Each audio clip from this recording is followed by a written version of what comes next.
Hinebra. May bagong big man, maliksi kumilos. At ito sumasali sa dunk contest. At balita pa'y mag-e-ensayo na sa team. Fresh from MPBL. So yan nga ang ating tatalakayin. Kaya wag na nga nating patagalin pa, tara. At atin ang talakayin agad yan.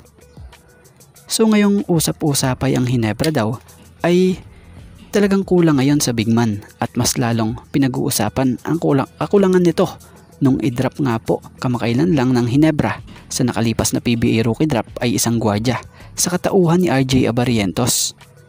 So bagamat may big man ng Hinebra sa katauhan nila Japet Aguilar, Isaac Go and Ben Adamos, kung titingnan mabuti, yung Japet Aguilar lang talaga ang matibay sa ilalim na sentro rito.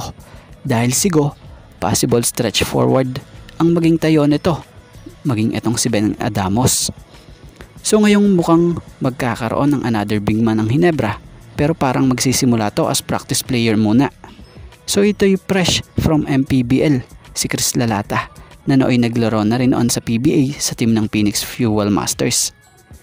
Minsan na rin naging kainitan ito ni Justin Brownlee, na kung saay ang big man na to, may angas nga rin talaga sa laro.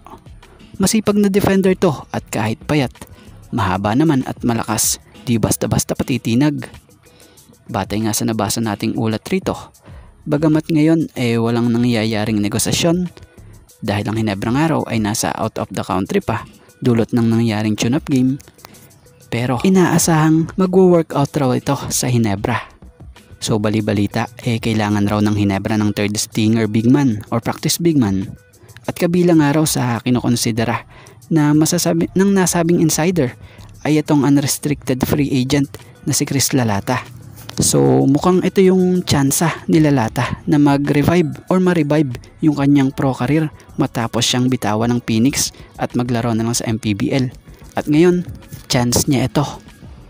Kahit na magsimula siya as practice big man sa Hinebra, malay mo naman dumating yung araw or time na i-line up rin siya kung ma-prove niya sa kanila na karapat dapat ka. So siya nga pala si Chris Lalata, ito'y minsan na ring sumali sa isang dunk contest sa PBA All-Star. Siya yung big man na mataas talagang lumundag at makikitahan mo ng potential sa laro niya. So sa ngayon ito nga lang po muna ang ating sports pasada. And thank you for watching guys, and God bless everyone.